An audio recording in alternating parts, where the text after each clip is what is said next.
Bonjour chers étudiants et bienvenue donc sur les bases fondamentales de la vie chrétienne. Alors c'est un petit cours qui fait partie donc de votre curriculum qui est dans le bloc de cours éveil spirituel. C'est la suite de ce que vous avez déjà vu, les premiers petits cours entre guillemets, les autres seront beaucoup plus gros bien évidemment. Alors vous avez votre syllabus, c'est ES5, donc ça sera 3 heures de cours et là je vais vous enseigner sur qu'est-ce qu'un chrétien en fait, d'abord sur des bases bibliques de la nouvelle naissance. On va bien sûr faire des rappels encore, ça c'est tout à fait normal parce que je veux que la doctrine sur la nouvelle naissance soit clairement établie dans votre vie chrétienne parce que on voit tellement de trucs de plus en plus bizarres et d'adhésion maintenant à l'évangile qu'il faut vraiment que les choses soient très très claires. Alors on va aussi apprendre à ce que c'est que la vraie vie chrétienne, parce qu'on va découvrir que nous sommes en relation avec le Seigneur. Maintenant, être en relation avec le Seigneur, c'est une chose, et il va falloir développer cette relation. Je vais vous montrer sur quelle base. On n'est pas dans une religion, je vais aussi enlever cet aspect de religiosité parce que c'est quelque chose qui est terrible, qui nous colle tous à la peau. Ensuite, on parlera de marcher en nouveauté de vie, la loi, par rapport au régime nouveau de l'esprit. Ça aussi, c'est quelque chose qui est très important, qu'il faut que vous appreniez à découvrir dans votre vie, savoir vraiment que vous n'êtes plus sous la condamnation et qu'après, il va falloir développer votre nature spirituelle et vous nourrir de la parole de Dieu comme nous allons le voir. Ensuite, on verra les fruits de la chair et le fruit de l'esprit, de notre nature spirituelle, comme nous le verrons dans Galates. Là aussi, vous allez apprendre des choses. Ensuite, nous découvrirons notre relation avec la parole de Dieu. Quelle doit être notre relation avec la parole de Dieu ? Et puis, on va parler de la vie d'église, parce que ça aussi, avec Internet, c'est en train de se perdre de plus en plus. Il y a des gens qui disent, moi, mon pasteur, c'est un pasteur par Internet. Et on va découvrir que tout ça, c'est pas biblique non plus, du tout. Et il faut servir le Seigneur. On a été sauvés pour servir. Donc, tout ça, on va l'expliquer au fur et à mesure. Et puis, porter du fruit pour le royaume de Dieu. Allez, on commence. Numéro 1, la nouvelle naissance. La nouvelle naissance.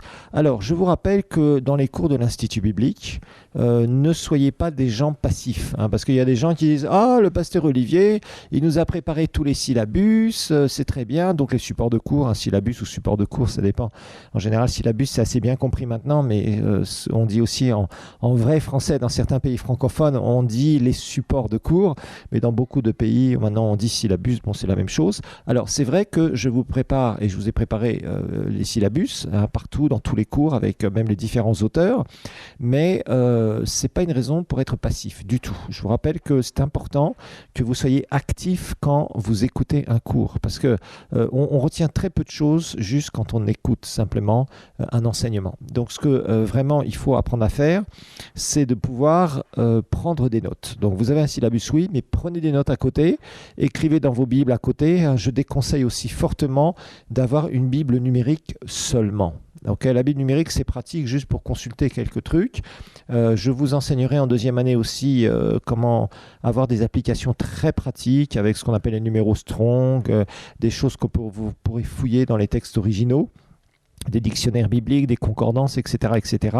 Tout ça, je vais vous l'expliquer très largement, mais je conseille, d'ailleurs je faisais récemment un cours sur l'interprétation de la Bible en deuxième année, et sur ce cours, la grande conclusion que j'ai donnée à mes élèves, je leur ai dit, écoutez, mes étudiants, je leur ai dit, écoutez, je vous enseigne des notions, dans le syllabus, il y a même des notions de grec, je leur explique pas mal de choses, en tout cas tout ce qu'il faut qu'ils connaissent à propos des bases, je dirais, minimales, concernant le grec, la langue grecque du Nouveau Testament. Et en fait, je leur ai dit, mais de toute façon, c'est bien, vous avez des cours bibliques, ça fait 2 ans que vous suivez l'Institut biblique, c'est super.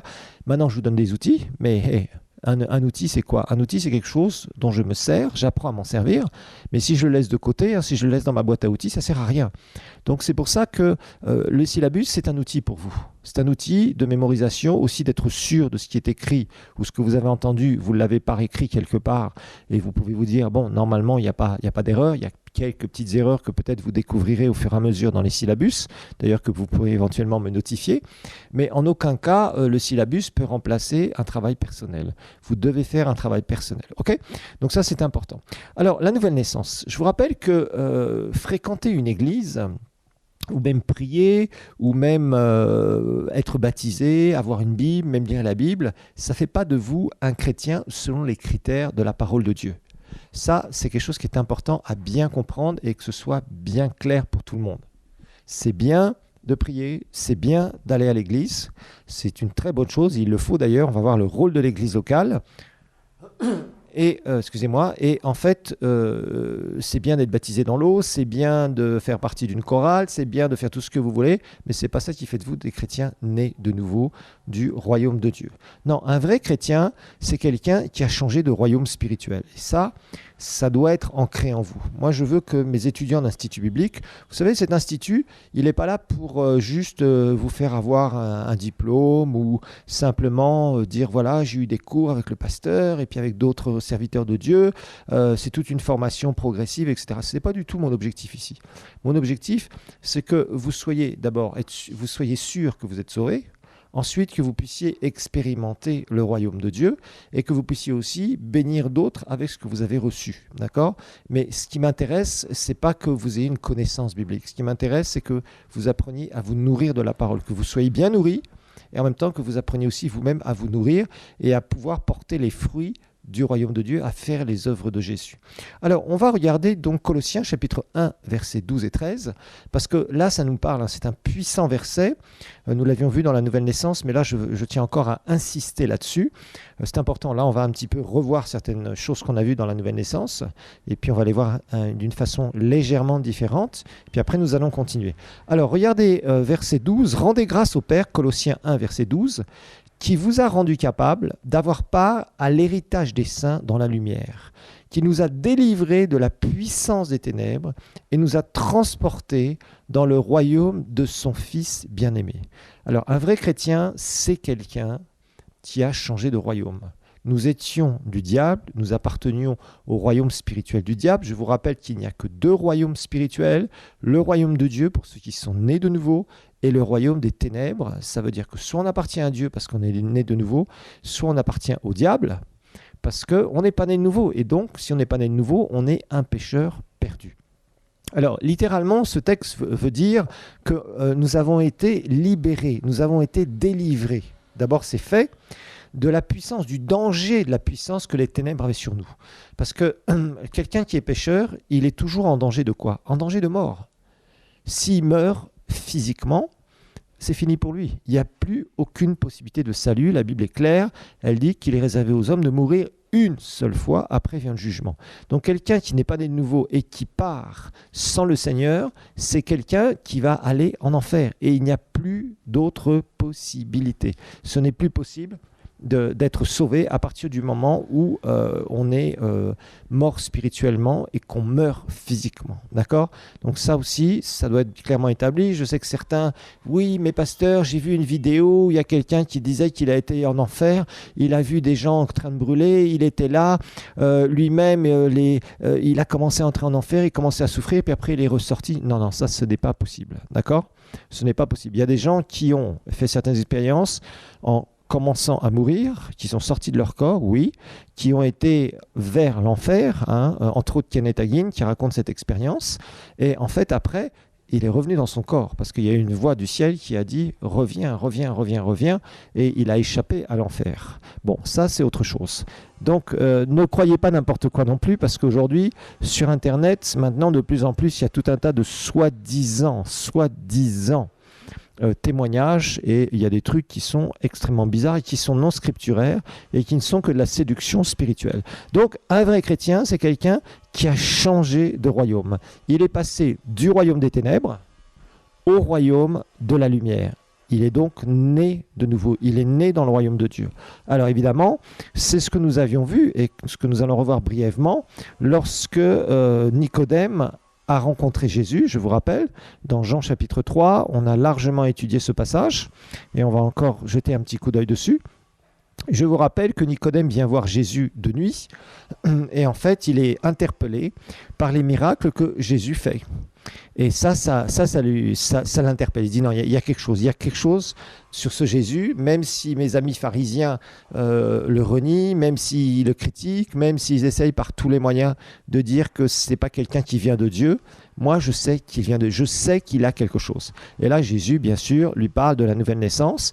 Il lui dit bien que si quelqu'un n'est pas né de nouveau, si un homme ne naît de nouveau, il dit au verset 3, il ne peut voir le royaume de Dieu. Et au verset 5, Jésus répondit, en vérité, je te dis, si un homme ne naît d'eau et d'esprit, il ne peut entrer dans le royaume de Dieu.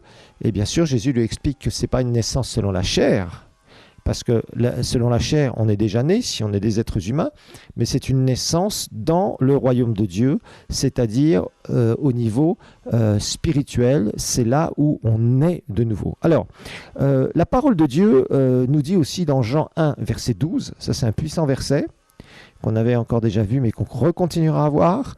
Regardez Jean 1, verset 12. Il est dit, mais à tous ceux qui l'ont reçu la parole c'est Jésus, Jean 1, verset 12, mais à tous ceux qui l'ont reçu, à ceux qui croient en son nom, elle a donné le pouvoir de devenir enfants de Dieu. Voilà, ça c'est très important. Littéralement, je vous rappelle que pouvoir, ici, c'est autorité légale. Nous sommes légalement des enfants de Dieu. Nous ne sommes pas des enfants illégaux, nous ne sommes pas des enfants bricolés. Un chrétien, ce n'est pas quelqu'un qui dit « j'étais catholique et maintenant je suis protestant ». Ça, ce n'est pas un chrétien né de nouveau selon les critères de la parole de Dieu. Je me suis fait baptiser, donc maintenant je suis chrétien. Ça me fait penser à un témoignage qu'on a eu il y a peut-être une année environ, quand on a fait une croisade d'évangélisation le long du lac Tanganyika au Burundi. On avait des témoignages et une dame nous a dit « mais moi, on m'avait jamais dit ce que j'ai entendu là. Moi, je faisais partie de telle église évangélique, protestante. On m'avait dit qu'il fallait avoir une Bible, il fallait être baptisé dans l'eau, et voilà, donc maintenant j'étais une chrétienne. » C'est pas du tout ça. Être chrétien, c'est être passé par un miracle, le plus grand des miracles, une transformation de vie, un changement littéralement de royaume.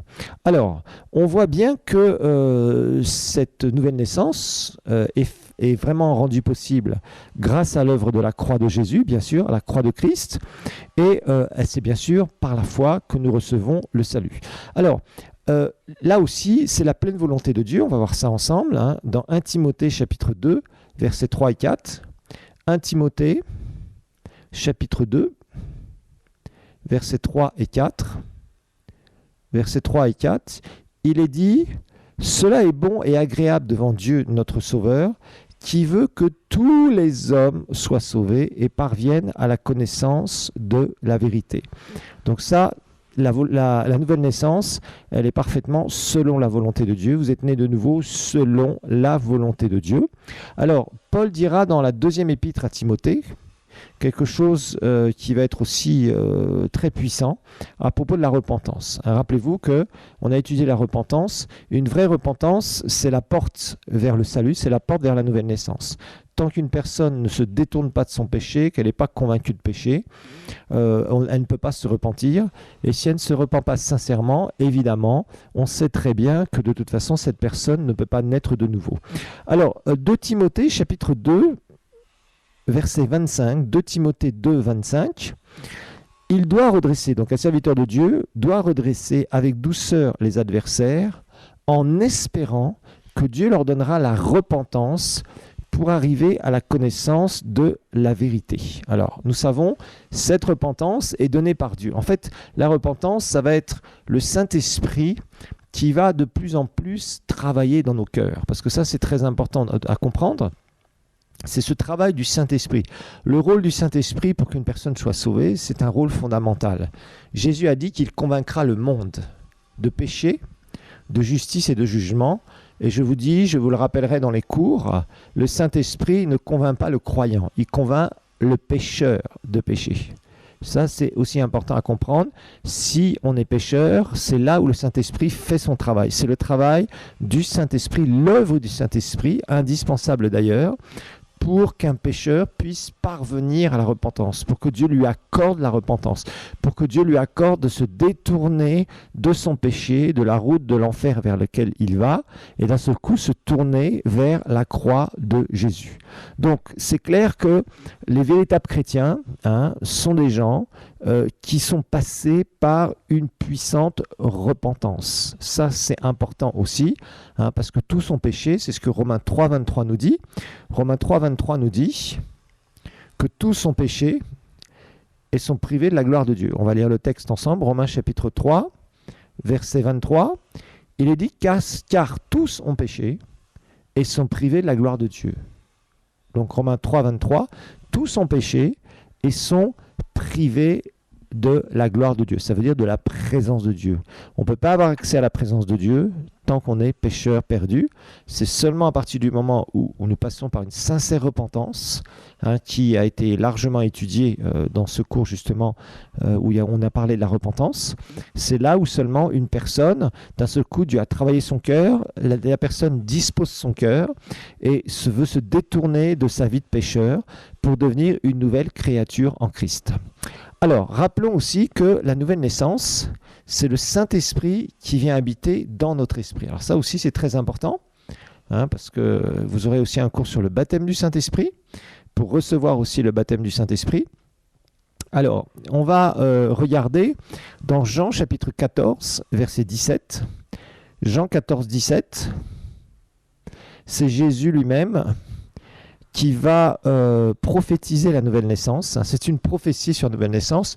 On ne parle pas beaucoup du ministère de prophète de Jésus, mais il a annoncé des choses à l'avance, des choses qui se sont produites, et c'était vraiment incroyable.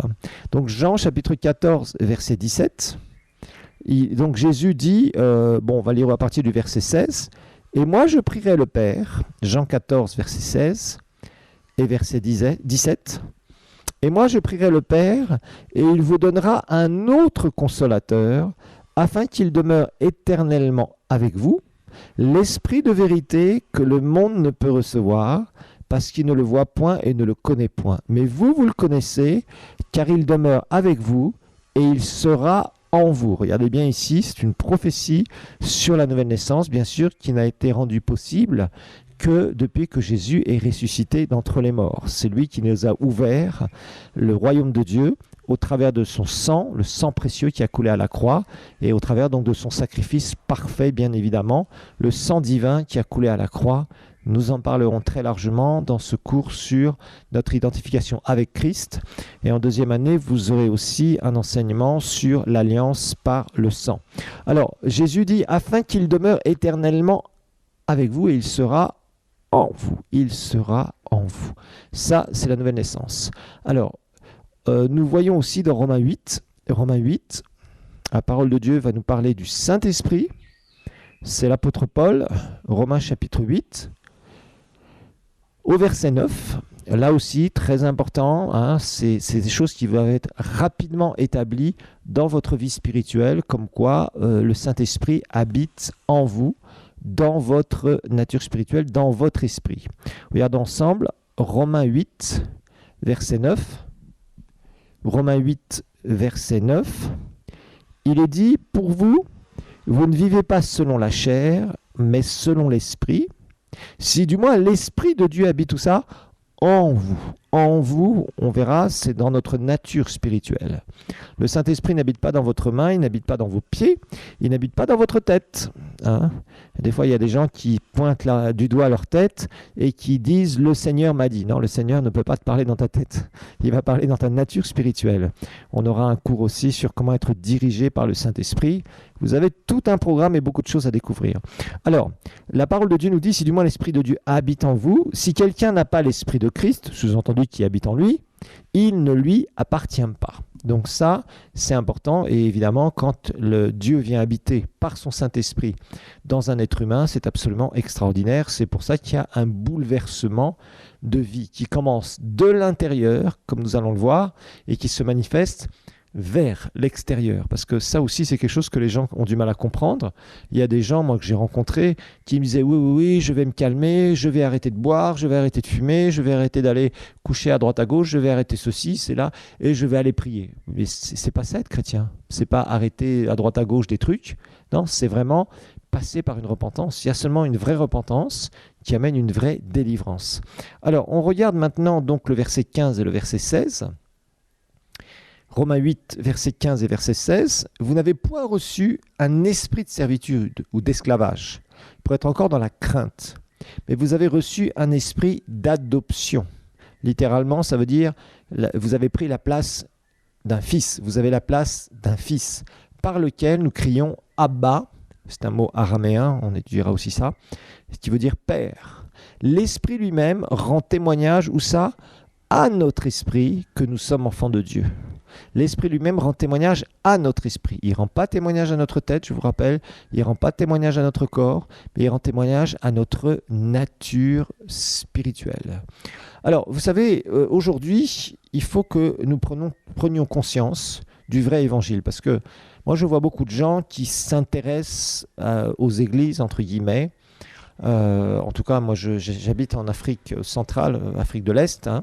On voit beaucoup de gens qui remplissent les églises à droite, à gauche, qui prient Dieu, qui en fait disent que ça leur fait du bien de prier. Voilà. Il y a beaucoup de gens, finalement, qui aiment de plus en plus des choses de Dieu, les chrétiens aussi, parce qu'après tout, les chrétiens, ils sont sympas. Hein. En général, un chrétien, c'est pas un voleur. En général, je dis bien en général, c'est pas un menteur non plus. Je dis bien aussi en général. C'est pas quelqu'un qui veut du mal à son prochain. C'est quelqu'un qui veut avoir des bons comportements, quelqu'un qui normalement est honnête, quelqu'un qui est sérieux dans sa vie, etc., etc. Et puis, après tout, beaucoup de gens disent, voilà, moi j'étais dans l'église traditionnelle, mais c'est un peu ennuyant. Maintenant, moi je suis là parce que dans cette église, parce que il y a de l'ambiance, hein, il y a des beaux chants. Moi je joue de la batterie ou du drum dans certains pays, comme on dit. Je me sens, je sais bien, je sers à l'église, etc. Oui, mais tu sers à l'église ou tu sers le Seigneur? Tu es sauvé ou pas? Je ne peux pas vous dire combien de fois je rencontre des gens dans nos croisades, des gens qui nous donnent les témoignages eux-mêmes, hein, sans plus. Ce n'est pas des gens à qui on pousse à nous donner des témoignages, c'est des gens qui donnent leurs propres témoignages. Et ils nous disent, franchement, je ne dirais pas qu'à chaque croisade il y a ça, mais en tout cas, on a eu le cas dans plusieurs de nos croisades, des gens qui disent, moi je chantais dans la chorale de mon église, j'étais même connu dans mon église. Je me souviendrai d'un jeune qui était dans une université où on a fait de l'évangélisation, mais il disait, mais il est rentré après dans son église et il a dit, écoutez-moi, moi je vais vous dire quelque chose. Vous me connaissez, j'étais là, je chantais devant vous, mais je n'étais pas sauvé. Et elle dit, depuis que j'étais dans telle croisade, j'ai entendu le vrai message de l'évangile. Là, j'ai donné ma vie à Jésus et depuis ce jour, ma vie a été transformée. Vous voyez, il y a des gens qui ne savent pas. On ne leur a même pas dit le vrai évangile. On leur a donné des ambiances. Viens à l'église, viens prier, tu te sentiras mieux, tu as des problèmes, viens, le Seigneur est là pour te résoudre tes problèmes. On cherche des ambiances parmi les jeunes, on cherche des divertissements de plus en plus. On voit certains pays, par exemple aux États-Unis, de plus en plus, il y a des églises où il y a du divertissement. On met les gens à l'aise. J'ai rien contre le fait de mettre les gens à l'aise. Mais si c'est pour pas leur donner le vrai évangile, là j'ai un gros problème parce que là ça devient de la séduction. Si maintenant on est clair, qu'on fait des appels à la fin des cultes, qu'on les attire, qu'on ait des appâts pour attirer les gens, c'est normal. Quand on évangélise, on le fait. Par exemple, nous on fait des théâtres, des dramas. Des fois on amène certaines personnes qui sont connues dans le chant. Ça permet d'attirer des jeunes, ça permet d'attirer des gens. Puis après on va prêcher l'évangile. On fait ça. Des fois même, on fait des tombolas et les gens viennent. Mais on donne la parole de Dieu, l'évangile de Christ. Donc les gens viennent parce qu'ils sont attirés par quelque chose. Des fois, ils se retrouvent un peu coincés parce que finalement le Saint-Esprit les attendait là. Souvent, ce que nous faisons dans nos croisades, particulièrement comme nous faisons ça dans les écoles, on sait que les jeunes, ils sont depuis 7h30 le matin à l'école. Ils ont passé toute la journée, ils sortent à 14h. ils ont faim et ils ont soif. Alors, ce que nous faisons, par exemple, dans nos croisades dans les écoles, eh bien, nous disons toujours qu'il y a une petite collation. Donc, petit sandwich, on leur donne un petit truc à boire, un coca, un truc pétillant ou quoi que ce soit. Alors, ils viennent. Et souvent, des jeunes viennent simplement parce qu'ils disent « Oh, c'est bien, on peut aller boire un coup, on va manger un petit truc, et puis après, on va partir. » Combien de jeunes sont restés collés à leur chaise par la puissance du Saint-Esprit et ont donné leur vie à Jésus. Et on a eu des témoignages, pas mal de témoignages où les jeunes nous disaient, nous on avait décidé avec nos copains, on allait venir là, on mangeait le truc, boire un peu là, une petite bouteille, et puis après on repart directement, on repartira chez nous directement, et voilà. Et en fait, ils se sont convertis, ils ont donné leur vie à Jésus, parce que d'un seul coup, ils n'ont pas vu le temps passer, et le Saint-Esprit les attrape là. Mais on n'est pas là pour leur donner du divertissement. On est là pour leur prêcher Christ et prier pour eux et voir comment la puissance de Dieu leur tombe dessus. C'est ça l'important, vous voyez. Donc, faut qu'on fasse attention parce qu'aujourd'hui, malheureusement, on a de plus en plus d'adhérents à l'Évangile. On a des gens qui viennent pour fréquenter les églises. On voit et beaucoup d'églises se remplissent avec des faux chrétiens aujourd'hui. Des faux chrétiens. Des gens qui ne sont pas nés de nouveau, qui viennent à l'église, ils vont demander au pasteur, pasteur, voilà, moi j'ai amené une offrande parce que je veux que tu pries pour la protection de mon business, la protection de ma famille, la protection de trucs, la protection de ma santé, la protection de mes finances, de ma voiture, etc., etc. Mais le pasteur n'est pas un sorcier.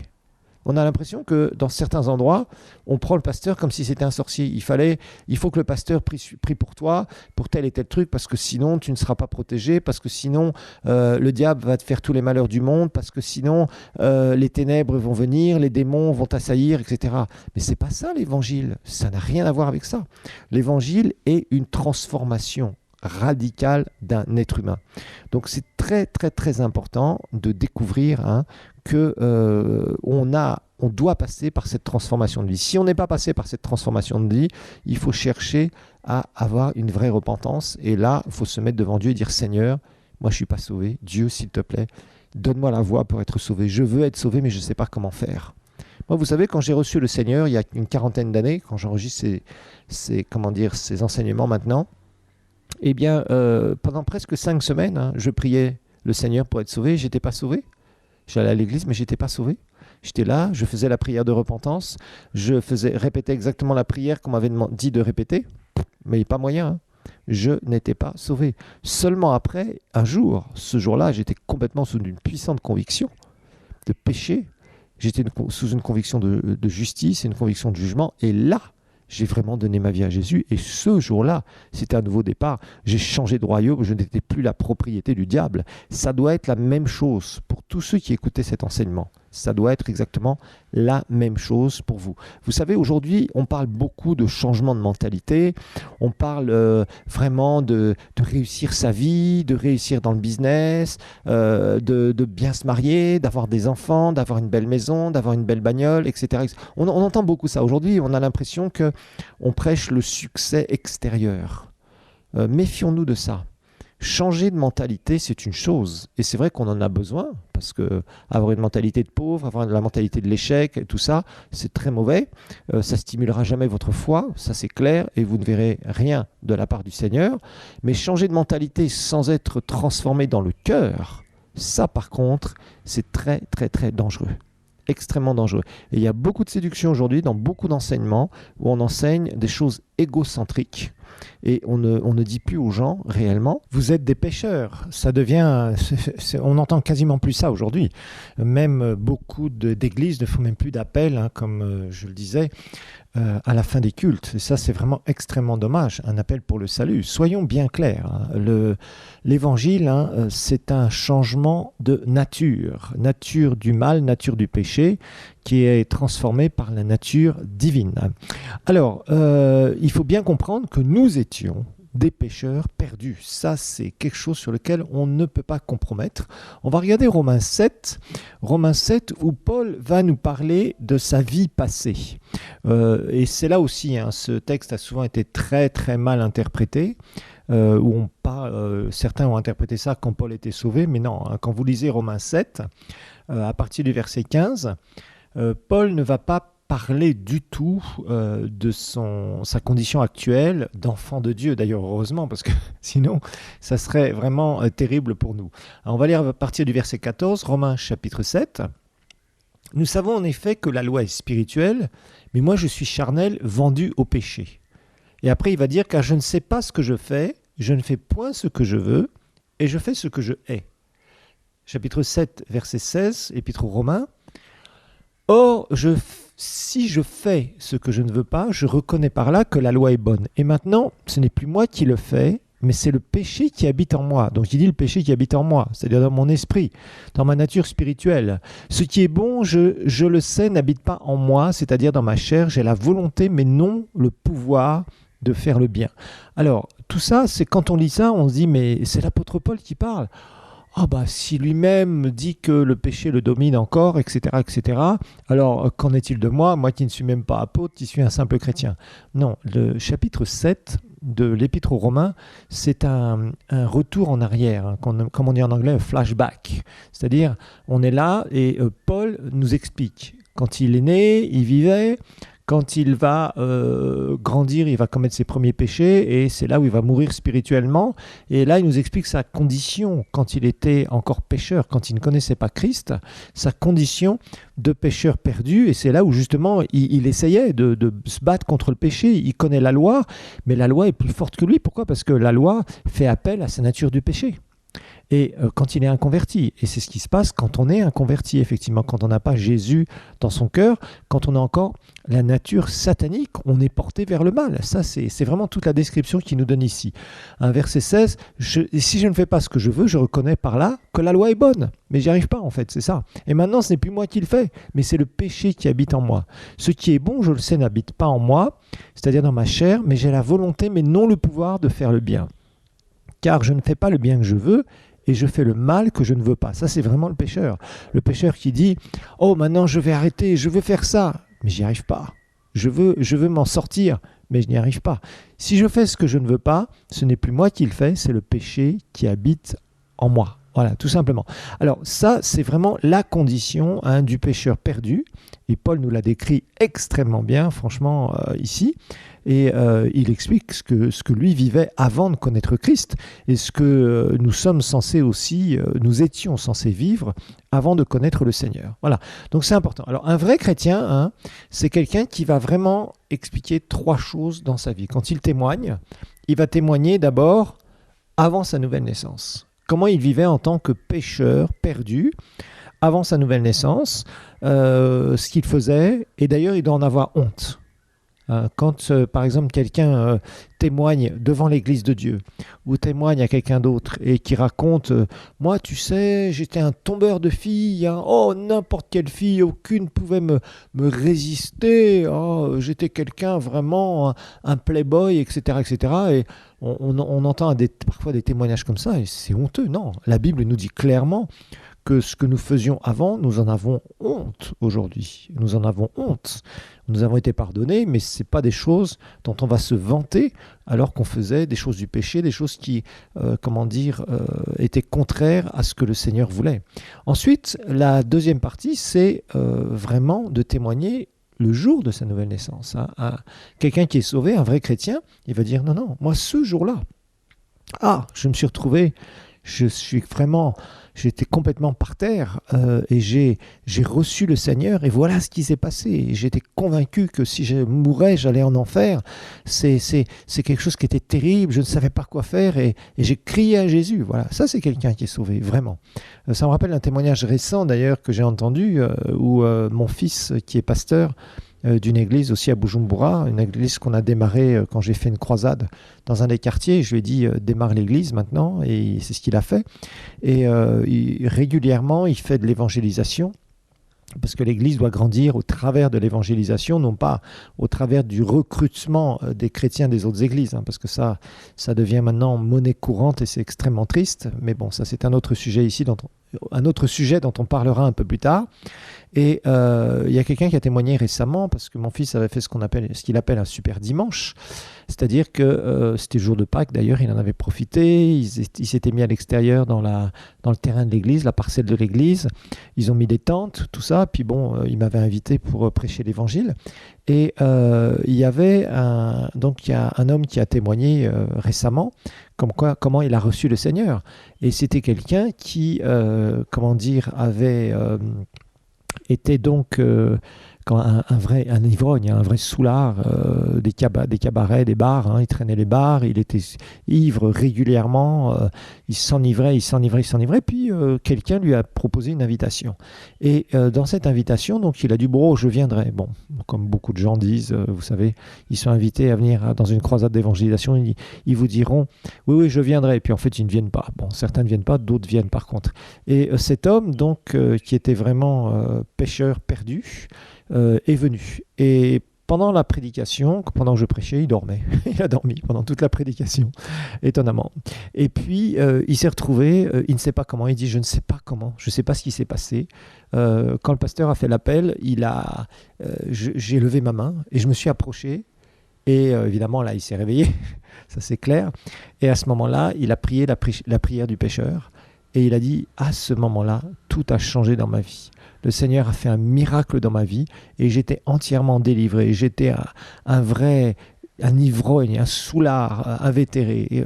Et j'en avais honte. Et en fait, il témoigne de ça. Il témoigne comment aussi il a reçu le Seigneur. Et depuis, ça c'est la troisième partie, comment Jésus a transformé sa vie. Parce que la vie chrétienne, c'est une transformation. Être sauvé, c'est une transformation. C'est pas une adhésion. Voilà. Donc ça, c'est important parce que les gens qui adhèrent vivent une espèce de religion, vont voir les pasteurs, ils sont là, ils disent « Oh, pasteur, tu peux prier pour moi, j'ai une offrande pour l'église, etc. etc. » Et ça, vraiment, c'est terrible. Et ça, il faut vraiment faire attention parce qu'on a de plus en plus de gens qui sont comme ça. En fait, ils prennent les pasteurs pour des sortes de sorciers, entre guillemets, chrétiens. Vous voyez ce que je veux dire? Et ça, c'est vraiment très mauvais. Et ça, c'est de la tromperie. Et il faut absolument que les gens reviennent à Christ d'une manière très particulière et que ce soit vraiment des transformations de vie. Alors, deuxième chose maintenant, nous allons voir vivre et développer une vraie relation avec le Seigneur et non pas une religion. Ça, c'est important. Parce que le Seigneur nous dit dans sa parole que nous sommes en communion avec lui. Hein. Jésus a dit dans Jean chapitre 14, une chose qui est très importante à propos du Père, du Fils et du Saint-Esprit. Dans Jean chapitre 14, on va regarder ce passage ensemble. Jean 14, à partir du verset 16 jusqu'au verset 23. Jean 14, 16, 23. Jean 14, verset 16 jusqu'au verset 23. « Et moi je prierai le Père, il vous donnera un autre consolateur, afin qu'il demeure éternellement avec vous. L'Esprit de vérité que le monde ne peut recevoir, parce qu'il ne le voit point et ne le connaît point. Mais vous, vous le connaissez, car il demeure avec vous, et il sera en vous. » En vous, c'est une prophétie sur la nouvelle naissance. « Je ne vous laisserai pas orphelin, je viendrai à vous, encore un peu de temps, et le monde ne me verra plus, mais vous, vous me verrez, car je vis et vous vivrez. En ce jour-là. » En ce jour-là, c'est le jour où vous recevrez Christ comme votre sauveur personnel, ce que les disciples ont eu dans Jean 20, 22. Vous connaîtrez que je suis dans mon Père et que vous êtes en moi et que je suis en vous. Tout ça, c'est un grand mystère. L'habitation de Dieu dans le croyant par le Saint-Esprit, ça c'est absolument un grand, grand mystère qu'aucune explication rationnelle ne peut éclairer. C'est quelque chose qu'on reçoit par la foi et qu'on croit par la foi. Celui qui a mes commandements et qui les garde, c'est celui qui m'aime. Celui qui m'aime sera aimé de mon Père. Je l'aimerai et je me ferai connaître à lui. Jude, non pas l'Iscariote, lui dit « Seigneur, d'où vient que tu te feras connaître à nous et non au monde ?» Jésus lui répondit « Si quelqu'un m'aime, il gardera ma parole et mon Père l'aimera et nous viendrons à lui et nous ferons notre demeure chez lui. » Alors, le christianisme n'est pas basé sur une religion. Ça, vraiment, il faut éradiquer ça de vos mentalités. Parce que malheureusement, on a beaucoup, beaucoup de gens qui se disent chrétiens et qui finalement ne vivent qu'une religion et qui courent en enfer. C'est ça, un des grands drames actuellement. Et vous ne faites pas d'illusions, hein, je le dis et je le répéterai régulièrement. Dans nos églises protestantes, nous avons un paquet de gens. Hein. En tout cas, quand l'église ne vit pas dans la puissance de Dieu, il y a un paquet de gens qui ne sont que des adhérents, qui ne sont que des gens qui viennent à l'église. Bon, on vient à l'église protestante parce qu'on se sent un peu mieux, quoi, parce qu'il y a des chants plus sympathiques, le pasteur prêche la parole de Dieu, nous donne une bonne moralité, etc., etc. Pourquoi pas? Et malheureusement, il y a beaucoup de gens maintenant qui sont dans ce genre de logique et qui courent en enfer. Et ça, c'est vraiment une catastrophe. Un vrai chrétien né de nouveau, la Bible nous dit, dans 1 Jean 1, verset 3, la deuxième partie du verset, 1 Jean 1, 3, « Or, notre communion est avec le Père et avec son Fils Jésus-Christ. » Or, notre communion est avec. La communion, ça veut dire littéralement un partage dans la même coupe, c'est ça que ça veut dire, union commune, union parfaite, avec le Père et avec son Fils Jésus-Christ. Nous sommes en communion avec le Saint-Esprit, bien sûr, il y a d'autres versets qui nous le montrent, mais là, ce qui m'intéresse, c'est particulièrement notre communion est. C'est-à-dire c'est quelque chose d'actuel, quelque chose de réel, quelque chose qui est vraiment une connaissance intime avec Dieu, parce que de toute façon, nous sommes de la race de Dieu, étant nés de nouveau, nous sommes nés de nouveau, nous avons le Saint-Esprit qui habite en nous, Dieu habite en nous. Donc nous sommes en relation, nous sommes en communion avec le Seigneur. Et ça, c'est quelque chose qui est important, que vous devez vraiment découvrir rapidement dans votre vie spirituelle. C'est pas, Dieu n'est pas quelqu'un qui est éloigné, qui est vague, qui est sur son trône avec une grande barbe blanche, une canne, prêt à frapper. Vous voyez des choses comme ça, là, des images de païens qui vraiment sont des images honteuses de qui est vraiment notre Seigneur. Non, le Seigneur est réel, le Seigneur est en relation avec vous, vous êtes en communion avec lui. Dieu habite en vous, vous êtes en Christ. Le Père, le Fils, le Saint-Esprit, par le Saint-Esprit, habite en vous. C'est un mystère, c'est quelque chose qu'on ne peut pas comprendre. Souvent j'ai des questions là-dessus, mais on ne peut pas expliquer ça. C'est quelque chose qui est une réalité que la parole de Dieu nous montre. Et Jésus est venu pour faire connaître le Père. Et effectivement, nous connaissons le Père, c'est pour ça que nous pouvons l'appeler Papa. Il est notre Papa, il est notre Père. Et c'est vraiment, rapidement, il faut que quelqu'un qui se donne au Seigneur comprenne qu'il est en relation avec Dieu. Ça, c'est quelque chose qui est important, parce que sinon, ça va être un espèce de truc religieux qu'il va vivre, et la religion, c'est vraiment ce qui va anesthésier complètement, on va voir la définition de la religion, ça anesthésie complètement notre relation avec le Seigneur. Regardez ce que Hébreux chapitre 10, l'épître aux Hébreux chapitre 10, Hébreux 10, versets 19 à 22, Hébreux 10, 19 à 22, ainsi donc, frères en Christ, frères qui êtes nés de nouveau, puisque nous avons au moyen du sang de Jésus une libre entrée dans le sanctuaire, c'est-à-dire dans la présence de Dieu, ce sanctuaire céleste. Nous sommes en relation, nous sommes sur la terre, le Seigneur est au 3e ciel, mais nous sommes en relation avec lui. Donc très important à comprendre, très important à découvrir jour après jour. Par la route nouvelle et vivante qu'il a inaugurée pour nous au travers du voile, c'est-à-dire au travers de sa chair. Dieu s'est fait chair. L'homme ne pouvait pas monter vers Dieu pour lui demander pardon. C'est Dieu qui est descendu vers l'homme et qui s'est fait chair. Et puisque nous avons un souverain sacrificateur établi sur la maison de Dieu, approchons-nous donc avec un cœur sincère. Vous voyez, dans la religion, il n'y a pas de cœur sincère. C'est souvent de la condamnation, un truc bizarre, de l'hypocrisie. Évidemment, il y a beaucoup d'hypocrisie dans la religion. Dans la plénitude de la foi, là aussi, la foi qui va venir de la parole de Dieu. On va étudier ça. Les cœurs purifiés d'une mauvaise conscience. Littéralement, dans le texte grec, c'est les cœurs ayant été purifiés. C'est déjà fait. Et le corps lavé d'une eau pure, c'est-à-dire qu'on a nettoyé notre vie. Retenons fermement la profession ou la confession de notre espérance, car celui qui a fait la promesse est fidèle. Voilà. Donc tout ça, c'est vraiment des choses merveilleuses que le Seigneur nous dit dans sa parole. C'est ce qu'on appelle les réalités de ce que nous sommes en Christ. On étudiera ça dans un cours qu'ils appellent notre identification avec Christ. Et quand nous sommes en Christ, il y a des réalités, des choses qui sont là, qui sont réelles, qui sont des faits, des conséquences de notre nouvelle naissance, du fait que Dieu habite en nous. Donc nous ne sommes pas dans une religion, nous sommes dans une vraie relation. Vous savez, la religion, c'est toujours un truc bizarre où on essaye de faire des œuvres. Des œuvres, ça veut dire de faire des bonnes œuvres, de faire des prières qu'on répète, on se sacrifie, on fait des pratiques de jeûne, par exemple, pour essayer de plaire à Dieu, etc. On essaye de gagner. En fait, la religion, c'est faire tout un tas de trucs en vue de gagner la faveur de Dieu. Mais en fait, c'est impossible. C'est impossible. La seule manière de gagner la faveur de Dieu, ça a été de nous être repentis, de nous être mis dans les conditions divines pour être sauvés. Et maintenant, nous avons été déclarés ce qu'on appelle justes devant lui. D'accord ? Donc ça aussi, nous étudierons ça avec plus de, je dirais, de précision. Mais personne, hein, aucun homme ne peut atteindre la sainteté de Dieu par lui-même. On ne peut pas s'approcher par nous-mêmes. Vous voyez, par exemple, l'histoire de Caïn et Abel, qu'on étudiera aussi un peu plus en profondeur.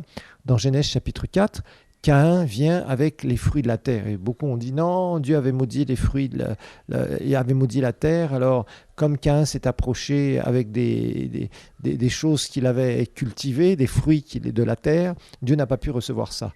Regardez un petit peu plus loin dans la loi de Moïse, vous découvrirez qu'il y avait la fête des prémices, des premiers fruits. Et les Israélites offraient à Dieu leurs premiers fruits. Alors vous voyez, ça c'est pas une interprétation qui tient debout. Non, ce qui tient vraiment debout, c'est l'interprétation qui montre que Abel, lui, avait compris qu'il ne pouvait pas s'approcher de Dieu sans sacrifice. Et c'est justement ce qui se passe dans la Nouvelle Alliance. Nous sommes basés sur une alliance de sang. Nous verrons, hein, vous aurez un cours aussi sur l'alliance par le sang, hein, c'est en 2e année, et vous verrez que c'est une loi spirituelle. La loi spirituelle, c'est qu'on ne peut pas s'approcher de Dieu par nos propres œuvres, par nos propres sacrifices, mais seulement par le sang de Jésus et par la foi. Alors, regardons Éphésiens chapitre 2 maintenant. Éphésiens chapitre 2, un très bel épître, hein, l'épître aux Éphésiens, un épître que j'aime beaucoup parce qu'il est très très riche et très profond. Éphésiens chapitre 2, la Bible nous dit clairement au verset 8 et au verset 9, c'est par la grâce, par la faveur imméritée, la grâce et la faveur imméritée, que vous êtes sauvés par le moyen de la foi. Cela ne vient pas de vous, c'est un don de Dieu. Ce n'est point par les œuvres, afin que personne ne se glorifie. Voilà. Dieu a tout prévu, hein, il a simplifié l'équation, comme je le dis si bien, pour que nous puissions être en communion avec lui. En communion. Donc, nous avons un accès, et nous avons un accès parce que depuis que nous sommes sauvés, la nature de Dieu habite en nous. Ce n'est pas une religion, nous n'avons rien à faire avec la religion. Débarrassez-vous de tout truc qui essaye de vous montrer que vous pouvez gagner la faveur de Dieu. Dieu va vous répondre parce que vous jeûnez 7 jours. Non, la Bible n'a jamais dit ça. Dieu nous répond par rapport à notre foi. Et surtout, hein, si on est en Christ, hein, si vous demeurez en moi, Jésus dira, et que mes paroles demeurent en vous, alors demandez ce que vous voudrez. Mais il faut que la parole de Dieu demeure en nous, parce qu'on verra que la foi vient par la parole de Dieu. Donc, il faut vraiment faire attention à cela. Alors, une chose qui est importante quand on est nouveau chrétien, c'est de se débarrasser de la condamnation. Ça, c'est important, parce que la religion amène la condamnation. C'est toujours comme ça. Par contre, la grâce de Dieu amène la libération. Regardez bien Romains 8, verset 1. Romains 8, verset 1. Il n'y a donc maintenant aucune condamnation pour ceux qui sont en Jésus-Christ. Dieu nous a déclarés justes, et c'est pourquoi on ne peut pas, hein, on va voir dans Romains chapitre 5, Dieu nous a déclarés justes, c'est ce qu'on appelle la justice de Dieu, étant justifiés par la foi. Romains 5, verset 1, et ça c'est quelque chose qui est très très fort, très très fort. Étant justifiés, on ne sera pas juste, on est déjà justifié par la foi.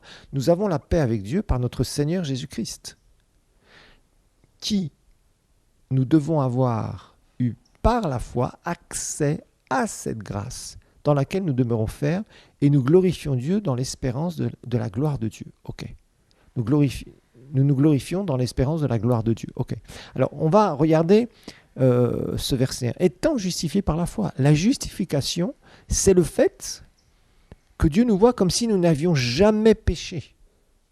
Il nous a déclarés justes. Et maintenant, la Bible nous dit clairement que si notre cœur ne nous condamne pas, et là on doit écouter notre cœur, alors il n'y a aucun sentiment de culpabilité ou d'infériorité. Si vous écoutez votre cœur, si Jésus habite dans votre cœur, il n'y a pas de condamnation.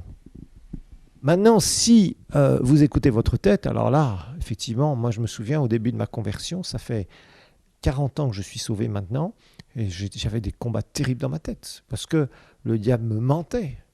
il me faisait croire tout un tas de trucs, il y avait des mauvaises pensées qui passaient dans ma tête, je me sentais coupable, je ne savais pas comment faire, etc., parce que je n'avais pas développé ce qu'on appelle ma nature spirituelle.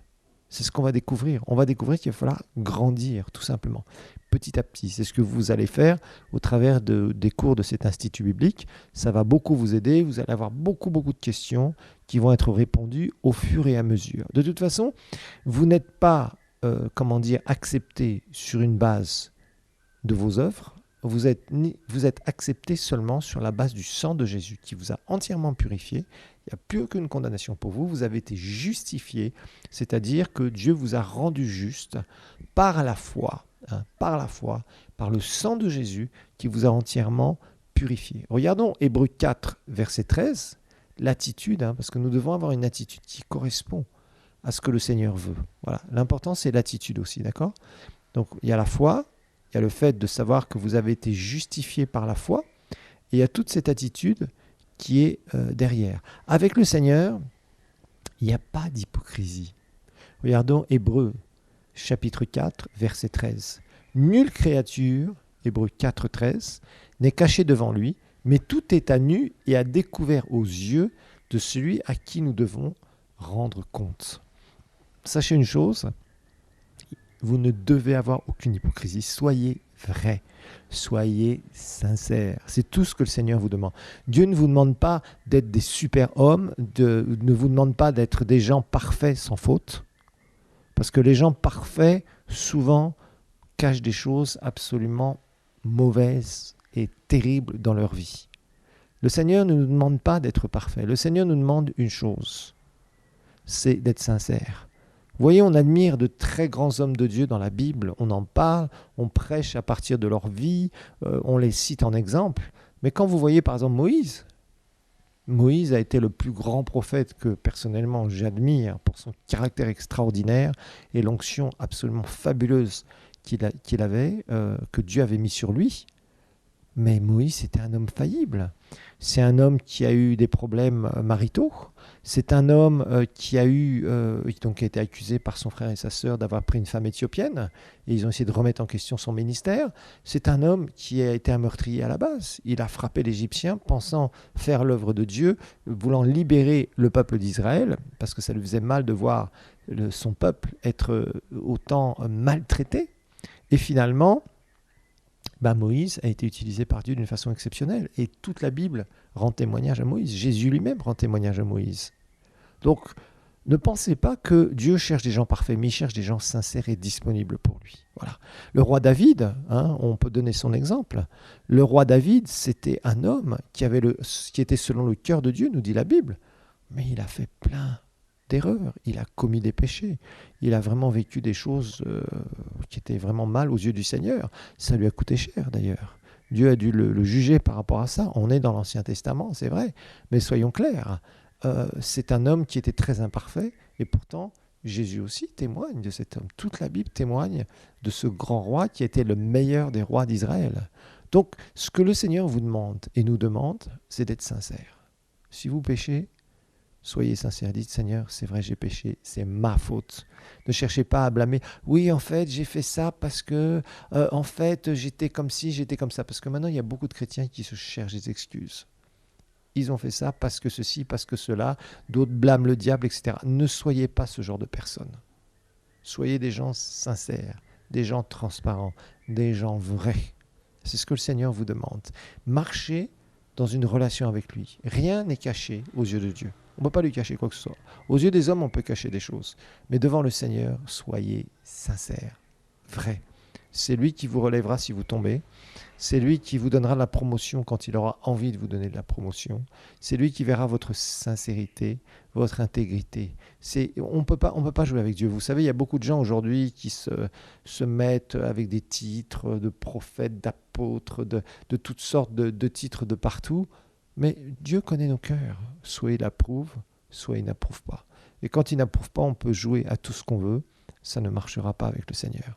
Ce que le Seigneur nous demande, c'est d'être sincère, sans hypocrisie, de venir à lui, de ne pas vouloir jouer les super spirituels quand on n'est pas spirituel, de reconnaître qui nous sommes, avec nos qualités, avec nos faiblesses, et lui donner toute la gloire. Voilà pour ce premier cours.